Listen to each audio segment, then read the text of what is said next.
आपके साथ अंजलि सिंह। देश में लोकसभा चुनाव है और 5 चरणों के मतदान हो चुके हैं। 25 मई को छठवें चरण की पूरी तैयारी कर ली गई है और 4 जून को परिणाम भी घोषित कर दिए जाएंगे। तो ये तो रही राजनीति की बात, लेकिन अगर हम बात करें जनता की और प्रदेश के शिक्षा मित्रों की, क्योंकि जो प्रदेश के शिक्षा मित्र हैं वो भी जनता है। इस वक्त जितनी भी पार्टियां और उनके नेता हैं वो जनता को लुभाने के तमाम वादे और दावे कर रहे हैं। तमाम तरह के दावे किए जा रहे हैं जनता से कि अगर उनकी सरकार सत्ता में आती है तो वो जनता को आखिर क्या कुछ देंगे।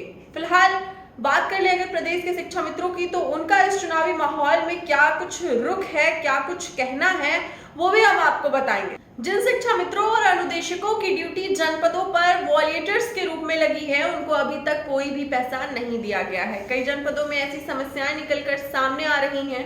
अनुदेशकों और शिक्षा मित्रों को मतदाताओं को गाइड करने के लिए ड्यूटी पर लगाया गया था, उन्हें पैसे नहीं मिले हैं। प्रदेश अध्यक्ष शिव कुमार शुक्ला ने बताया कि चुनाव में शिक्षा मित्र और अनुदेशकों के साथ भद्दा मजाक किया गया है। आपको बता दें कि चुनाव आयोग द्वारा इन्हें पीटू के रूप में ड्यूटी पर लगाए जाने का निर्देश जारी किया गया था, लेकिन अधिकारियों ने शिक्षा मित्रों और अनुदेशकों के साथ मजाक किया है और ये बहुत ही निंदनीय है। आपको बता दें कि शिक्षा मित्रों और अनुदेशकों ने चुनाव के इस पर्व को ध्यान में रखते हुए इस अन्याय का विरोध नहीं किया, लेकिन वॉलंटियर्स को पैसा ना देकर उनके साथ बहुत गलत हुआ है। शिव कुमार जी, हमारे चैनल अटल टीवी पे आपका बहुत बहुत स्वागत है। चलिए, धन्यवाद, बहुत बहुत धन्यवाद। मैं आपसे जानना चाहूंगी, अभी कुछ दिनों पहले अनुदेशकों द्वारा ये कहा गया था कि जो उनकी चुनाव में ड्यूटी लगी हुई है उसका उनको मानदेय नहीं मिला, तो क्या ऐसा कुछ शिक्षा मित्रों के साथ भी हो रहा है क्या? देखिए, अनुदेशकों की ड्यूटी लगी थी, जो जिन शिक्षा मित्रों की ड्यूटी P2 पे लगी है, P3 पे लगी है, जहाँ भी लगी है वहाँ मानदेय और वहाँ जो पोलिंग पार्टी का खर्चा दिया गया है जी। लेकिन बहुत जनपदों में वॉलंटियर के रूप में लगा दिया गया था, तो वॉलंटियर को पैसा नहीं दिया गया है और उनको गाइड करने के लिए ड्यूटी लगाई गई थी। तो ऐसी तमाम समस्याएं कई जनपदों में है। जी। तो देखा जाए तो कहीं ना कहीं वॉलंटियर्स की जिनकी ड्यूटी लगी उनके साथ गलत हो रहा है, क्योंकि ड्यूटी तो वो भी कर रहे हैं, वहाँ वो भी जा रहे हैं, अपने घर से दूर वो भी जा रहे हैं, लेकिन उनको उनका मानदेय नहीं मिल रहा है। इस पर क्या कुछ कहेंगे आप? देखिए, ये सरकार की व्यवस्था है, सरकार का चुनाव है, राष्ट्रीय कार्यक्रम है, इसमें सारे लोग पूरे मनोयोग से लगे हुए हैं जी। लेकिन जिन जनपदों में वॉलंटियर के रूप में ड्यूटी लगाकर और शिक्षा मित्रों को प्राथमिक नहीं दिया गया है वो पूर्णतः गलत है और उनके साथ एक भद्दा मजाक किया गया है। जब उनकी ड्यूटी निर्वाचन आयोग द्वारा P2 के रूप में लगाए जाने का निर्देश जारी किया गया था, तो या तो उनकी ड्यूटी लगाना नहीं चाहिए, अगर लगाया गया था तो P2 पर लगाना चाहिए।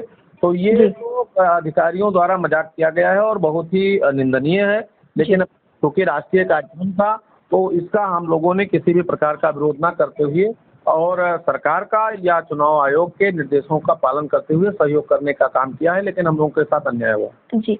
देखा जाए तो कहीं ना कहीं फिर जिन लोगों की ड्यूटी वॉलंटियर के उस पर लगी हुई थी उनके साथ अनदेखी हुई। एक तो पहले ही शिक्षा मित्रों के साथ या संविदा कर्मियों के साथ ऐसी बातें आई थी कि उनको जो नियमित कर्मचारी हैं उनके बराबर मानदेय नहीं मिल रहा है, और अब मानदेय चलो पहले तो कम मिल रहा था लेकिन अब कुछ लोगों को मानदेय मिल ही नहीं रहा है, तो ये कहीं ना कहीं गलत बात है। आप क्या कुछ कहेंगे इस पे?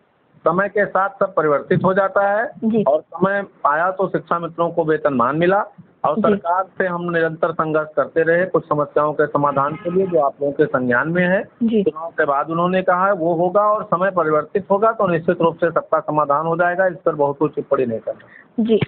4 जून को चुनाव का परिणाम आना है, कई सारी बातें हो रही है, शिक्षा मित्रों में भी काफ़ी हलचल है क्योंकि आप लोग लंबे समय से संघर्ष करते आए थे, प्रस्ताव भी दिया गया और कहीं ना कहीं उम्मीदें थी कि चुनाव के पहले शिक्षा मित्रों की समस्याओं का हल हो जाएगा, शिक्षा मित्रों में खुशी की लहर दौड़ेगी, लेकिन कुछ कारणों की वजह से ऐसा नहीं हो पाया। तो आपको क्या कुछ उम्मीदें हैं कि 4 जून के बाद क्या सच में शिक्षा मित्रों के लिए कोई बड़ा दिन साबित हो सकता है? 4 जून निपटेगा, उसके बाद इस पर हम लोग विचार करेंगे, बैठक करेंगे कमेटी की, उसके बाद फिर संघर्ष शुरू करेंगे, जो उसका निर्णय होगा उसके हिसाब से काम करेंगे। जी।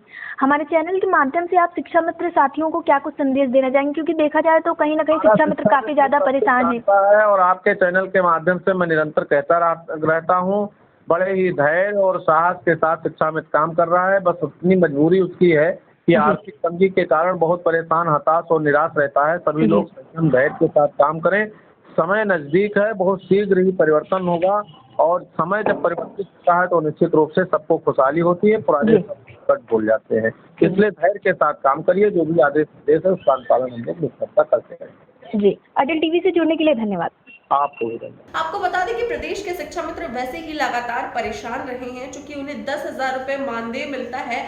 वैसे भी चुनाव के माहौल में भी शिक्षा मित्रों के साथ इस तरह का बर्ताव काफी निंदनीय है। लेकिन देखना अब ये होगा कि परिणाम घोषित होने के बाद इन शिक्षा मित्रों का आखिर सरकार के प्रति क्या रुख होता है, क्या कुछ रणनीति तय करते हैं ये शिक्षा मित्र अपने अधिकारों के लिए, अपनी मांगों के लिए, ये देखना दिलचस्प होगा। फिलहाल के लिए इतना ही। बने रहे हमारे साथ, देखते रहें अटल टीवी। नमस्कार।